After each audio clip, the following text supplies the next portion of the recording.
আমাদের কুষ্টিয়ার সাবেক চেয়ারম্যান খুলনাতে গেছে, কাজকর্ম করার পরে বাড়িতে যাবে, নাকি গাড়ি নেই, কলিং বেল টিপ দিয়েছে ছেলের বাড়িতে। ছেলে থাকে খুলনা সোনাডাঙ্গায়। বেরিয়ে বলে, বাবা এত রাত্রে গাড়ি পেলাম না, চলে আসলাম। স্ত্রীকে বলে, তাড়াতাড়ি করো, আমার বাবা এসেছে, রান্না করো। বউ হচ্ছে আধুনিক বউ, সিরিয়াল দেখা বউ। ডাক দিয়ে বলে, তোমার বাবা তুমি রান্না করে খাওয়াও। আমি সেই সন্ধ্যা থেকে রাত 11টা পর্যন্ত 13টা সিরিয়াল দেখলাম, আমি ক্লান্ত, আমি পারবো না। স্বামীকে এরকম ডন্ট কেয়ার, কিছু মনেই করে না, এরকম বউ আছে কার কার হাত তোলে?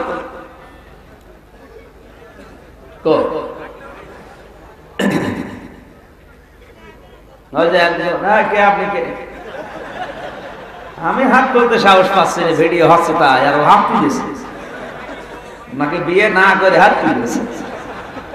বিয়ে করলে হাত তোলে? সম্মানিতা মা বোনেরা,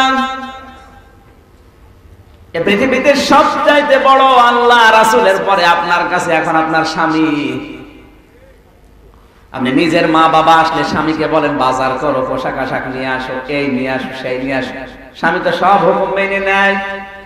স্বামীর মা বাবা এসেছে, রান্না করার দায়িত্ব আপনার। আপনি এখন রান্না না করে বলেন, তোমার বাবা তুমি রান্না করো। আপনি মারা গেলে ধরা খেয়ে বসে আছেন।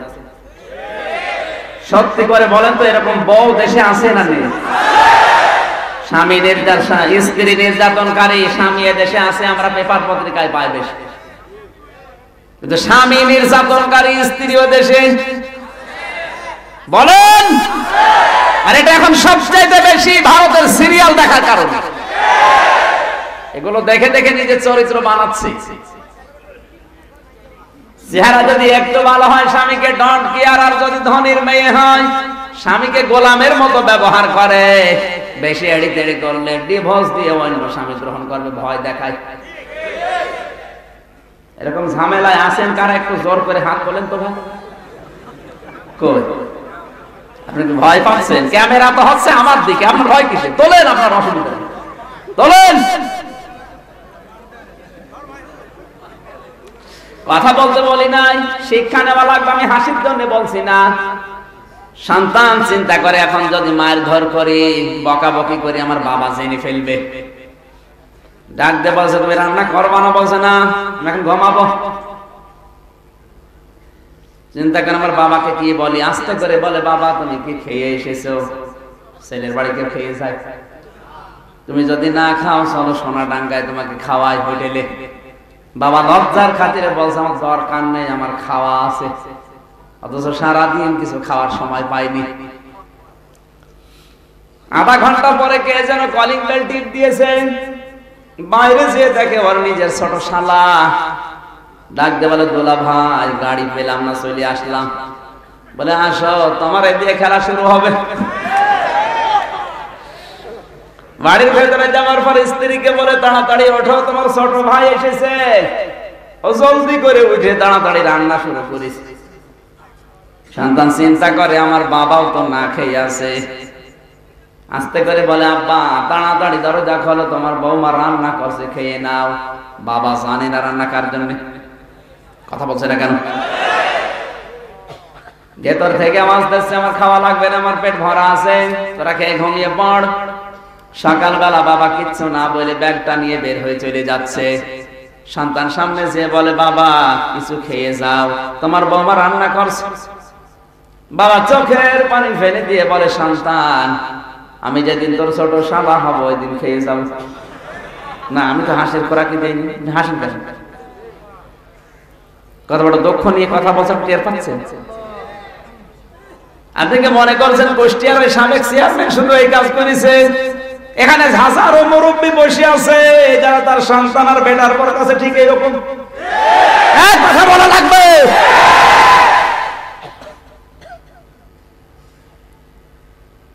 অনেক মানুষকে শুনি গালি দেয়, বাবা আর মাকে বুড়ো আর বুড়ি বলে।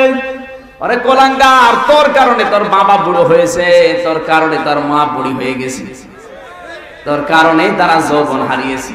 তোকে জন্ম দিতে না গেলে তাদের যৌবন এত তাড়াতাড়ি নষ্ট হইতো না। কথা বলেন না কেন? তোমাকে কোলে নিয়ে পিঠে নিয়ে পেটে 10 মাস 10 দিন রাখতে গিয়ে মা তো বয়স হারিয়ে ফেলেছে, নাই তো মায়ের যৌবন এখন অটুট থাকতো। তোমার কারণে তার যৌবনটা নষ্ট হয়ে গেছে, আর তুমি গালি দাও। তুমি মানুষ না জানোয়ার। ভালো করে কথাগুলো মনে রাখবেন। আমি যতটুকু জানি এই পৃথিবীর ময়দানে মা বাবার মতো নিঃস্বার্থ ভাবে ভালোবাসা আজও দুনিয়ায় কেউ দিতে পারেনি, কিয়ামত পর্যন্ত পারবেও না। কিন্তু সন্তান অধিকাংশগুলো আজ খারাপ হয়ে যায় তার স্ত্রীটার কারণে। ঢাকা শহরের গাজীপুরের অবস্থা আমি জানি না, আমাদের কুষ্টিয়া, মেহেরপুর, চুয়াডাঙ্গার কথা বলছি। অনেক সন্তান বিয়ের আগে আল্লাহর ওলি ফেরেশতা, কিন্তু বিয়ের পরে দেখা যায় দরজাল হয়ে গেছে। ওর বউটা যা বলে বাধ্য হয়ে শেষ পর্যন্ত তাই আচরণ করে। ভারতের এক মেয়ে স্ট্যাটাস দিয়েছিল ফেসবুকে, এই ভারতবর্ষে প্রত্যেকটা মেয়েকে যদি তার মা বাবার দায়িত্ব দেওয়া হয় তাহলে একটা বৃদ্ধাশ্রম ভারতের বানানো লাগবে না। এক সাইডে উল্টা পোস্ট দিয়েছে, প্রতিটি পুত্রবধূ যদি নিজের শ্বশুর আর শাশুড়িকে নিজের মা বাবার মতো মনে করে, কিয়ামত পর্যন্ত এই পৃথিবীতে বৃদ্ধাশ্রম কোন দেশে আর তৈরি হবে না। সম্মানিত মা বোনেরা, আপনাদেরকে বলছি এই জন্যে, কারণ আমি বাস্তবতা বুঝি। একটা ছেলেকে 22, 25, 30 বছর পর্যন্ত এত কষ্ট করে মানুষ করা লাগে, আপনি টের পান না। তাই এই লোকটাকে পর্যন্ত তুলতে মার বাবার যে কত ঘাম ঝরেছে এখন আমি নিজে টের পাচ্ছি। আমার 4 বছরের একটা মেয়ে আছে, ও যেভাবে জ্বালাতন করে আমাকে, আমার মাঝে মাঝে মনে হয় ঠিক আমি এই কায়দায় আমার মা বাপকে জ্বালিয়েছিলাম। দুনিয়ায় হাজারো মানুষের ঋণ আপনি শোধ দিতে পারবেন, কিন্তু এই মা বাপ দুইজনের ঋণ আজ পর্যন্ত কেউ শোধ দিতে পারেনি, কিয়ামত পর্যন্ত কোনো মানুষ পারবেও না। নবীজিও মাঝে মাঝে মায়ের কবরের পাশে কাঁদতেন। সাহাবীরা বলে, হুজুর আপনি কাঁদেন কেন? আল্লাহর নবী বলেন, সাহাবীরা আমার মায়ের ওই ছোট্টবেলার আদরের কথা আমার মনে পড়ে গেছে। এখানে যাদের মা বাবা নেই এরা টের পাচ্ছেন, ছোটবেলায় যেভাবে আদর যত্ন করেছে, এখন আপনার ছোট্ট ছেলেটা মেয়েটার দিকে তাকালে কিন্তু ওই কথা মনে হবে। কথা বলে না কেন?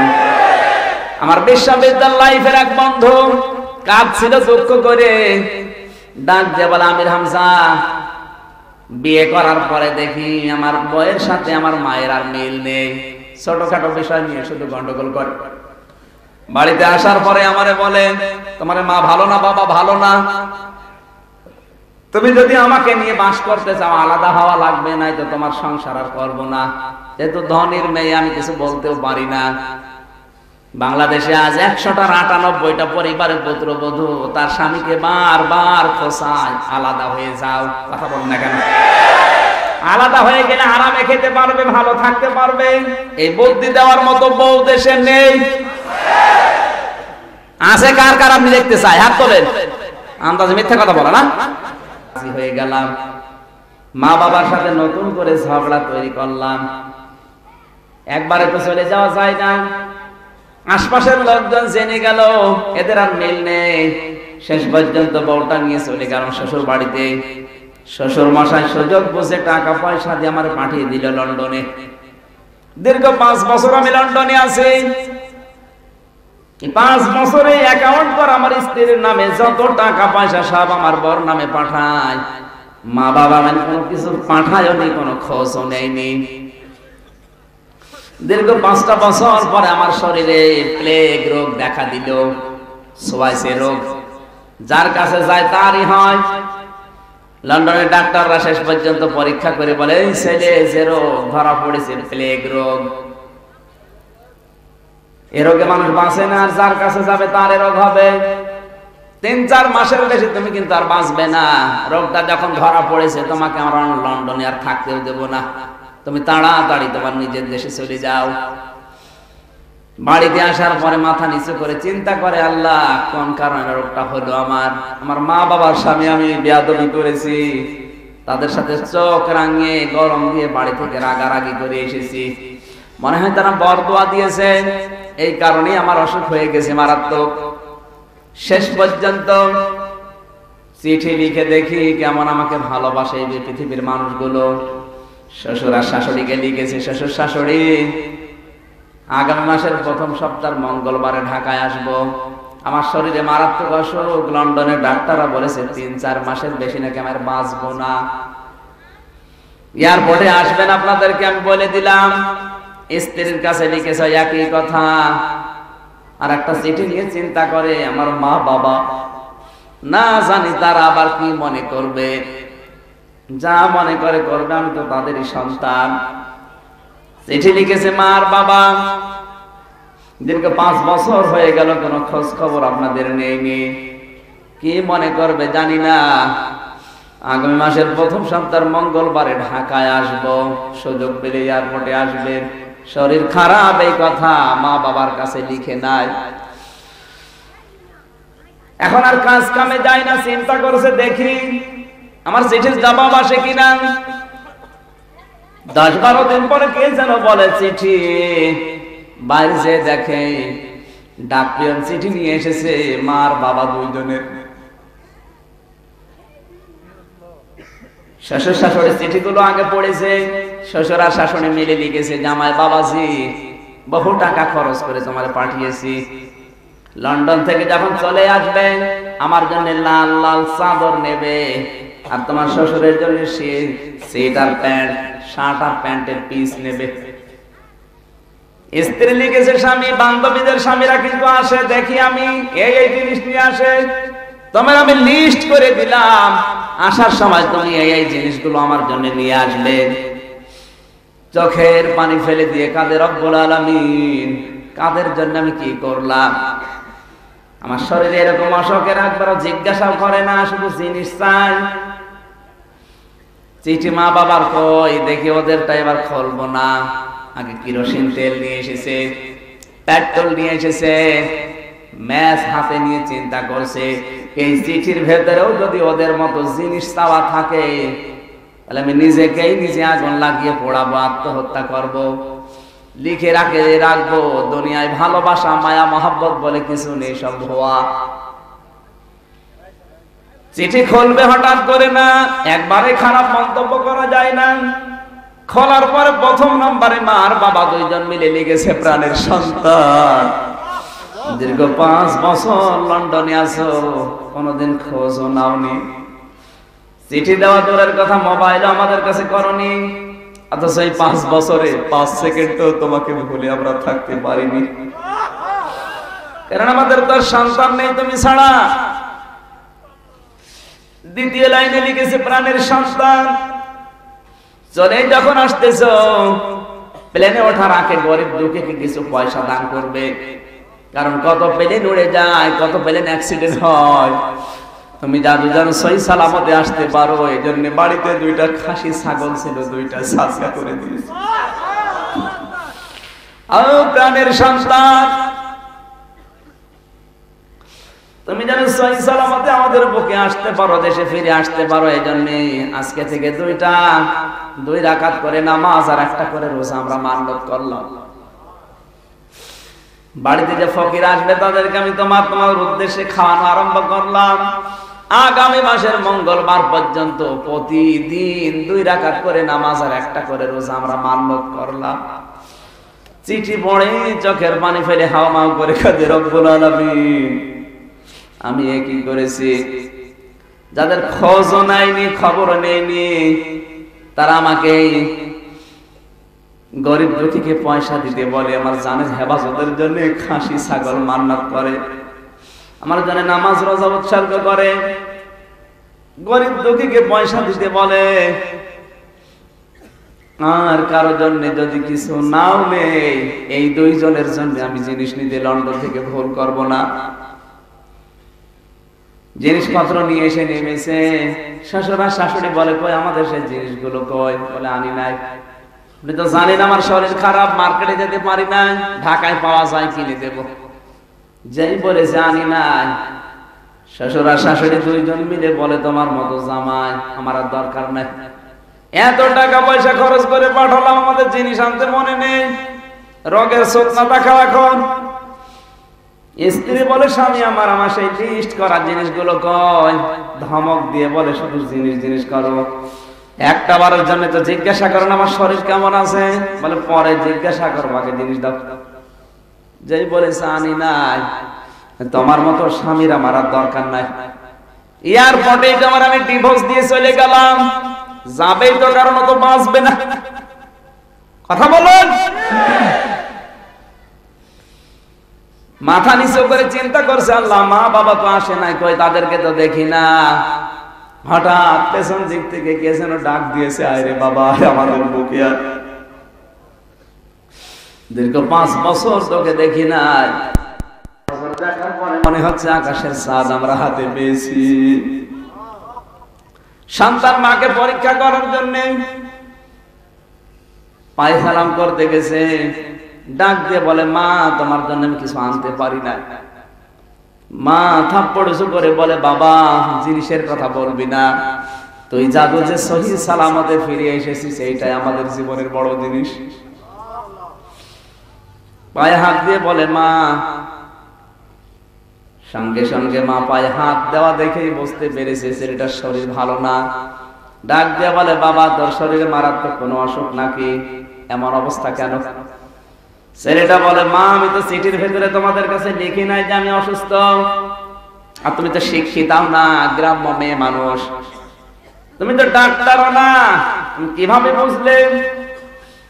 মা বুকের ভেতরে জড়িয়ে নিয়ে বলে সন্তান 10 মাস 10 দিনে পেটে তরমুজের মতো তোকে বহন করেছে, ডেলিভারির কষ্ট সহ্য করে দুনিয়ার মুখ তোকে দেখিয়েছে, 2.5 থেকে 3 বছর 2 থেকে 2.5 বছর পর্যন্ত বুকের দুধগুলো তোকে খাওয়িয়েছে, এত শ্রম আমি তোকে দিলাম, 22-23 বছর পর্যন্ত বিনা পরিশ্রম বিনা টাকায় আমি তোর পেছনে শ্রম দিয়েছি, তেল কাজল দিয়ে পর্যন্ত বড় করলাম, বিবাহ করার পরে তুই রাগারাগি করে বাড়ি থেকে বের হলি, এই যে 22-23 বছর তোর পেছনে বিনা স্বার্থে আমি শ্রম দিয়েছি, আমি মা কি বুঝবো না তোর শরীর ভালো না খারাপ? সত্যি করে বল কি হয়েছে? চোখের পানি ফেলে দিয়ে বলে মা আমি আর কিছু লুকাবো না, সব বলে দেবো তোমার কাছে। শরীরে আমার মারাত্মক এমন অসুখ, প্লেগ রোগ, লন্ডনের ডাক্তার আছে চেক আপ করে বলেছে আমি আর 3-4 মাসের বেশি বাঁচবো না। ও মা বাবা তোমাদের পায়ে ধরি, তুমি আমাকে মাফ করে দাও, তুমি মাফ না করলে আমাকে আল্লাহ মাফ করবে না। বন্ধু বলে দেখির সঙ্গে সঙ্গে আমার মার বাবা এয়ারপোর্টের ময়দানে সেজদায় পড়ে গেল, ডাক দিয়ে বলে রব্বুল আলামিন তুমি আমাদেরকে মেরে ফেলো, আমাদের হায়াত আমার সন্তানকে দিয়ে দিলাম, আমাদেরকে তুমি তুলে না, আমার এই কাদরের কলিজার টুকরা সন্তানটাকে তুমি দুনিয়ার কিছুদিন বাঁচিয়ে রাখো। বিশ্বনবী জানিয়েছেন কোন মা বাপ যদি মন থেকে কিছু বলে ওটা সঙ্গে সঙ্গে আরো সে চলে যায়। মা বাবার দোয়া কবুল করে মহান আল্লাহ তার কুদরতের দাওয়া পান করিয়ে ওই ছেলেটাকে সারা জীবনের জন্য আল্লাহ সুস্থ বানিয়ে দিয়েছেন। এই হচ্ছে মা বাবা, আর ওগুলো দুনিয়ার মানুষ। কেউ পারবে না আপনাকে নিঃস্বার্থভাবে ভালোবাসতে। আপনি দেখবেন পরীক্ষা করে যারাই ভালোবাসে দেখবেন ওর পেছনে স্বার্থ আছে। আমি নিজে দেখেছি আমার শ্বশুর শাশুড়ি আমাকে ভালোবাসে, কিন্তু যতটুকু ভালোবাসে কোনো জিনিস যদি একটু কম হয় তার চাইতে খোটা দেয় বেশি। এই কথা বলছেন এখন? আমার বউ আমারে ভালোবাসে, যতটুকু ভালোবাসে তার চাইতে খোটা দেয় বেশি। তো মা বাবাকে আমি পরীক্ষা করে দেখেছি, 2-3 মাস পরে যদি গ্রামের বাড়ি যায় কিছু যদি কিনে নিয়ে যায় আমার রাগ করে, কেন টাকা খরচ করবে। শ্বশুর বাড়ি গেলে আগে হাতের দিকে তাকায়। কথা বলছেন? হাজারো পরিবারে শুধুমাত্র স্ত্রীর এই ছোট মনের কারণে পরিবারটা জাহান্নাম হয়ে গেছে। সম্মানিত মা বোনরা আপনাদের হাতে পায়ে ধরে বলছে পৃথিবীর জমিনটা এখনো সুন্দর করা সম্ভব, আপনি মনটা উদার করেন। তারপরে শুধু পুত্রবধূ গুলো ফাতিমাতুজ জাহরার মতো হলে হবে না, স্ত্রী যারা আছে ওদেরকে তো ভালো হওয়াই লাগবে। পক্ষান্তরে মার বাবা যারা, শ্বশুর শাশুড়ি যারা, এদেরকে উদার হওয়া লাগবে। নিজের মেয়ের ভুল হলে মাফ করে দেয়, আর পুত্রবধূ যদি একটু ভুল করে আগে ছেলের কানে কানে তুলে দেয়, তোরে ভালো না, বাদ দিয়ে দে, যৌতুকের টাকা দিতে পারে না, গরিব মানুষের মেয়ে, চেহারা ভালো না, এরকম শ্বশুর শাশুড়ি দেশে নেই। যারা পুত্রবধূকে নিজের মেয়ের মতো দেখতে পারে না, ছেলেকে দিয়ে অত্যাচার করতে বাধ্য করে, ওটার মা বাবা থাকে না, ওটা ডাইনি। আরো জোরে বলুন। এরকম শ্বশুর শাশুড়ি যারা গাজীপুরে আছে, মারা গেলে বেঈমান হয়ে মরবে, নামাজ রোজায় কাজ দেবে, পরিবারটা জাহান্নাম হয়ে গেছে। ছোটখাটো কথা বলে না কেন? আমি যেটা শিক্ষা দিচ্ছিলাম, সন্তান হিসাবে আমাদের যে দায়িত্বটা, নিজে যদি ভুল করে, কোন স্ত্রী যদি ভুল করে স্বামীর কাছে, অবশ্যই তাকে অপরাধটা স্বীকার করে নিতে হবে। স্বামী যদি ভুল করে স্ত্রীর কাছে, অবশ্যই তারও অপরাধটা তার কাছে স্বীকার করা লাগবে। নয়তো আপনি পীর সাহেবের হাতে, খাজা বাবার হাতে, দরবারে, ইমাম সাহেবের কাছে, আর এই তাফসীর মাহফিল, ওয়াজ মাহফিলে যত আস্তাগফিরুল্লাহ পড়েন, কিয়ামতে এসে যাবে আপনার আস্তাগফিরুল্লাহ মাথার উপরে উঠবে না। এখানে কেউ যদি বাড়ি থেকে বের হওয়ার সময় বলে আল্লাহ আমি ভালো হয়ে যাব, ভালো হয়ে যাব, এই কথার সঙ্গে কয়টা কথা জড়িত? তিনটা। এক নম্বরে আপনাকে অপরাধের স্বীকৃতি দেওয়া লাগবে, এতদিন যা করেছেন এই অপরাধের স্বীকৃতি আজকে দেওয়া লাগবে, যার কাছে করেছেন আপনি তার কাছেও দেবেন। দুই নাম্বার, আপনাকে অনুতপ্ত হওয়া লাগবে, অনুশোচনা করা লাগবে।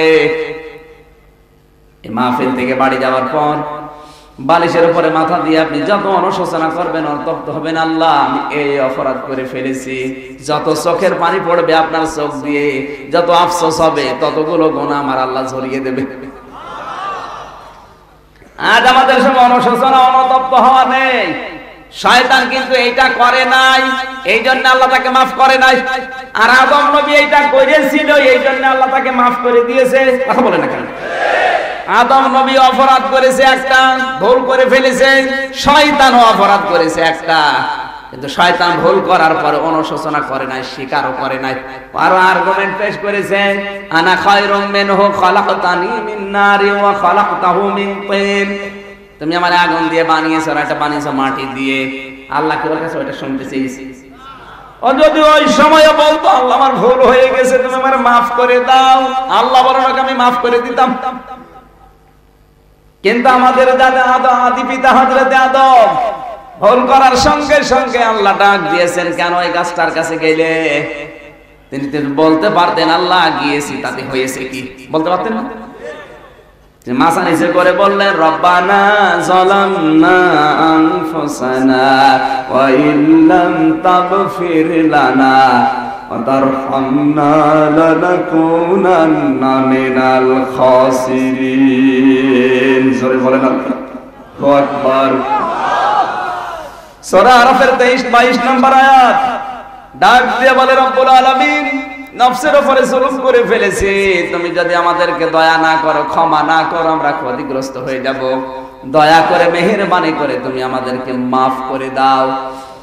আল্লাহর নবী বলেন, এই দোয়াটা যদি কোনো আদম সন্তান মন থেকে আদমের মতো পড়তে পারে, আমার আল্লাহ তাকেও মাফ করে দেবে। এইরকম মন নিয়ে জবান ছেড়ে পড়েন, রব্বানা যালামনা আনফুসানা ওয়া ইল্লাম তাগফির লানা ওয়া তারহামনা লানাকুনান্না মিনাল খাসিরিন। আল্লাহ যেন আদম নবীর মতো আমাদেরকে মাফ করেন। জোরে বলেন আমিন। আপনার অনুশোচনা আসলে কিন্তু ক্ষমা হবে না তওবা করলেও। সুতরাং এই ময়দানে বসে যদি আপনি আজকে নিজের জীবনের অপরাধ পাল্টিয়ে নেকি বানাতে চান, এক নম্বরে স্বীকার করবেন, দুই নম্বরে অনুতপ্ত হবেন, অনুশোচনা করবেন। কথা বোঝা যাচ্ছে? বলুন। সেদিন এক পুলিশ অফিসার রাজশাহী জড়িয়ে ধরে হাউমাউ করে কাঁদছিল। ডাক দিয়ে বললাম, কাঁদেন কেন? হুজুর আমি একজন আলেমের সন্তান, গত রাতে এই হাত দিয়ে আমি কোরআনের হাফেজের গায়ে বাড়ি দিয়েছি, এত পিটানো পিটিয়েছি, ও অজ্ঞান হয়ে গেছে। 10টা কি তার কাছে কোরআনে কারিমের একটা কপি পাওয়া গেছে, তাফসীর সহ, জিহাদি বই বলে চালিয়ে দিয়েছি। আজ বাংলাদেশের বিভিন্ন জায়গাতে ভোলটা করা হচ্ছে। 5টা বোমা, পাউডার গান আর কয়েকটা জিহাদি বই পাওয়া গেছে। এই চোটনা দিয়ে তাকে জেলখানায় দিয়ে দেওয়া হচ্ছে। কথা বলে না কেন? যারা দায়িত্বে আছেন আমাদের, তাদেরকে বলছে বোমা যদি কোনো সাধারণ মানুষের কাছে পাওয়া যায় অবশ্যই তার বিচার করতে হবে। আমিও বলছি, আমরা সবাই একমত, কারণ বোমা পাওয়া যাবে ক্যান্টনমেন্টে, সেনাবাহিনীদের কাছে। কথা বলেন না কেন? পাউডার গান এটাও কোনো সাধারণ মানুষের কাছে থাকতে পারবে না, এটা পাওয়া যাবে যারা দায়িত্বে আছে সরকারের, প্রশাসনের, মিলিটারিতে যারা আছে ওদের কাছে পাওয়া যাবে। এটা সাধারণ মানুষের জন্য না। কিন্তু জিহাদি বই পাওয়া গেছে। এই সোতা দিয়ে, এই নাতা দিয়ে যদি আপনি কাউকে গ্রেফতার করেন, জিহাদের কথা পড়া কোরআন শরীফের ভেতরে ডাইরেক্ট আছে 250 জায়গায়, আর ইনডাইরেক্ট আছে 925 জায়গায়। কোরআনের জিহাদ অস্বীকার করলে সে সঙ্গে সঙ্গে কাফের হয়ে যায়। আর যারা জিহাদ আর জঙ্গি এক বানিয়ে ফেলেছেন, তাদেরকে বলছি জিহাদ আর জঙ্গি সন্ত্রাস এক না। সন্ত্রাস মোকাবেলা করার জন্য, জঙ্গিদের মোকাবেলা করার জন্য জিহাদ লাগবে। সুতরাং যে পীর সাহেব, যে আলেম, যে মুসলমান জিহাদ অস্বীকার করে বা বলতে চায় না, এটা শুনলে কেমন কেমন করে, ও বেঈমান হয়ে মারা যাবে। আল্লাহর নবী জানিয়েছেন, যার অন্তরের ভেতরে জিহাদ করার তামান্না নেই, অন্যায় দেখে প্রোটেস্ট করতে হবে, এই মন যার নেই, ও মানুষ হতে পারে কিন্তু মুনাফিক হয়ে মরবে। এটা কিন্তু নবী শুধু যারা টুপি মাথায় দেয় তাদেরকে বলেনি। আপনি যে কোনো দল করেন, আমি নিষেধ করছি না। আপনি আওয়ামী লীগ, বিএনপি, জাতীয় পার্টি, জামাত ইসলাম, চরমনা যা করেন নিষেধ করি না, কিন্তু আপনার তামান্না থাকা লাগবে জিহাদ করে পৃথিবী থেকে আমি বিদায় নেব। জিহাদ মানে অন্যায় যেখানে, বাধা সেখানে। কথা বলেন না কেন? আজ অনেক পীর সাহেব আছে জিহাদ আর জঙ্গি সন্ত্রাস এক বানিয়ে ফেলেছে। না, আমরা ওর ভেতরে নেই। বিশ্বনবী নিজের জীবদ্দশায় 27টা যুদ্ধে নিজে নেতৃত্ব দিলেন। তাহলে নবীজি সবচাইতে বড় সন্ত্রাসী ছিলেন? বলেন। তিনি নিজে জানিয়েছেন, যাদের অন্তরে অন্যায় দেখে বাধা দেওয়ার মতো মন নেই, সে মরবে ঠিক, কিন্তু মুনাফিক হয়ে মরবে। কত বড় কথা জানিয়েছেন, চিন্তা করে। আপনি দাড়ি, টুপি, জুব্বা নিয়ে কি করবেন?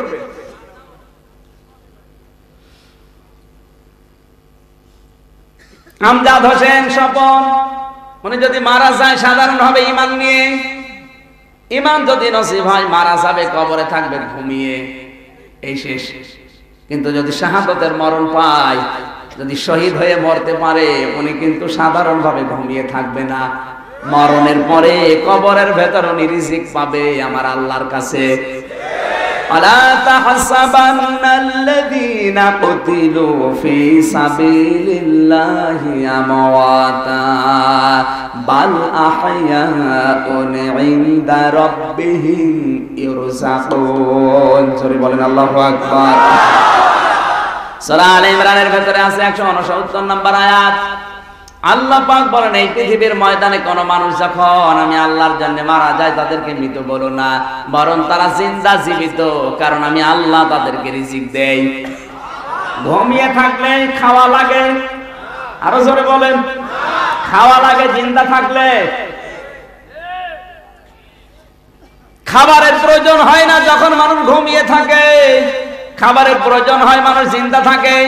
সুতরাং যারা শহীদ হবে এই পৃথিবীর ময়দানে অন্যায়ের প্রোটেস্ট করতে, যে যারা অন্যায় অবৈধ কাজে বাধা দিতে গিয়ে নিজের জীবনটা দিতে পারবে, শাহাদাতের মরণ যদি আল্লাহর নসিব করে দেয়, ও কিন্তু কিয়ামত পর্যন্ত খাবার পেতেই থাকবে। তাও দুনিয়ার এই পচা খাবার না, জান্নাতের খাবার, যেটা রক্ত, মাংস, গোশত তৈরি হবে, তার বাস্তব প্রমাণ আমির হামজা রাদিয়াল্লাহু তাআলা আনহু। গত বছর নিজের চোখে দেখে আসলাম, এই তো সাক্ষী। উহুদের ময়দানে আমির হামজা এখনো ঘুমিয়ে আছে। আমার তো মনে হয় উহুদের ময়দানে আমির হামজার কবরের পাশে যদি কেউ চোখ বন্ধ করে দাঁড়ায়, মনে হয় এখনো বসে আছে। তার লাশটাকে 70 টুকরা করেছিল কাফেররা। ওয়াসি রাদিয়াল্লাহু তাআলা আনহু যদিও পরবর্তীতে মুসলমান হয়েছেন, হযরত হামজার এক লজ্জাস্থান করেছে 5 টুকরা। জিহাদ শেষ হওয়ার পরে নবীজি বললেন টুকরা টুকরা গুলো নিয়ে আসো। কিছু টুকরা পেয়েছে, জায়গা দিয়েছে, আর কিছু টুকরা দেখে ওই জায়গায় কোনো গোশত নেই, ফাঁকা। তার মানে টুকরা গুলো ওরা এক একটা করে বিভিন্ন জায়গায় ছড়িয়ে দিয়েছে। লজ্জাস্থানের 3 টুকরা পাওয়া গেছে, 2 টুকরা পাওয়া যায়নি। বিশ্বনবী নিজের চাদর দিয়ে লাশটা ঢেকে দিলেন, মাথা থেকে পা পর্যন্ত ঢাকা যায় না, হাঁটু পর্যন্ত ঢাকে, পা গুলো বেরিয়ে থাকে। পা ঢাকতে যায়, মাথা বেরিয়ে যায়। কিছু কিছু জায়গায় তো গোশত নেই, খালি দেখা যায়। আল্লাহর নবী নিজের বাবার জন্য এত কান্নাকাটি করেননি যত কেঁদেছিলেন আমির হামজার জন্য। মাঝে মাঝে বলতেন সাহাবীরা, আমার বাবার আদর আমি পাইনি, তাকে দেখিনি। আমার চাচা আমির হামজা আমাকে বাবার মতো আদর দিয়েছে জীবনে। তার লাশটা দেখে আমার যে অবস্থা, ওয়াসি তোমাকে বলছে মুসলমান হয়েছে ভালো, আমার সামনে আসবা না। তুমি যদি আমার সামনে আসো তাহলে আমার ওই মৃত আমির হামজা চাচার কথা মনে পড়ে যাবে। আর আমি নজর যদি একবার তোমার জন্য বরদোয়া করি, তোমার দুনিয়া আখিরাত সব শেষ। সুতরাং মুসলমান হয়েছে ভালো, আমার সামনে আসবা না। 30 বছর পর মদিনা একবার ঢল হয়েছে। এত বেশি ঢল হওয়ার কারণে কবর গেছে ভেঙে, তাজা তাজা রক্ত আসে। রক্তের উৎস কোথায়? ছোটবেলায় যারা আমির হামজার সাথে যুদ্ধ করেছিল তারা আজ বৃদ্ধ হয়ে গেছে। রক্ত অনুসন্ধান করতে গিয়ে দেখে 30 বছর আগে উহুদের ময়দানে নবীর চাচা হযরতে আমির হামজাকে যেখানে কবর দিয়েছিল জিন্দা, ওই কাঁচা জায়গাগুলো থেকে ক্ষত বিক্ষত ওই যে গোশতের টুকরা যেগুলো ছিল না, ওই জায়গা থেকে এখনো পর্যন্ত তাজা রক্ত বের হয়ে আসতেছে। খাবার যদি না খাবে 30 বছর রক্ত গোশত চর্বি চামড়া তৈরি হলো কি দিয়ে বলেন? সুতরাং শাহাদাতের মরণ যারা পায়, এ মানুষগুলো যে খাবার খায় আমার আল্লাহর কাছে এটা প্রমাণ হয়েই গেছে। কথা বলেন ঠিক কিনা? সুতরাং জিহাদি বই পাওয়া গেছে। এই অপরাধ, এই দোষটা দিয়ে যদি কাউকে আপনি বিনা কারণে জেলখানায় নিয়ে যান, অত্যাচার করেন, অন্তত মুসলমান হিসাবে আমরা মেনে নিতে পারি না। অফিসার বলে হুজুর জিহাদের বই পাওয়া গেছে, এই জন্য তাকে মারলাম। বাড়িতে যাবার পরে আমি একটু শুয়ে আছি, আমার বাবা আমার কলার চাপ দিয়ে ধরে উপরে আমারে থাপ্পড় দেয় আর ডাক দিয়ে বলে, কেন তুই আমার কোরআনের গায়ে হাত দিলি? আমার অনুশোচনা হচ্ছে, আমি অনুতপ্ত হয়েছি, আমার আল্লাহ আমাকে মাফ করবে তো? আপনি অপরাধ করার পরে যদি আপনার অনুশোচনা না আসে, অনুতপ্ত না হন, তা আমি আর আপনি আর কুকুর সমান। এক কথা বলুন। 3 নাম্বার, আমি জীবনে সমস্ত কাজ করে ফেলেছি, জানতাম না, জীবনের মতো আমি ফিরে আসলাম, এর নাম তওবা। আপনারা আজকে দেখেছেন ফেসবুকে ময়ূরী ফিরে এসেছে, নাম দিয়েছে খাদিজা ইসলাম। অনেকগুলো স্ট্যাটাস দেখলাম আজকে। এতদিন আমি যা করেছি, আমার এই শপিং জুয়েল শাম পেয়েছে একজন, ভুল বুঝতে পারলাম, আমি ফিরে আসলাম, আল্লাহ যেন আমার তওবাটা কবুল করে।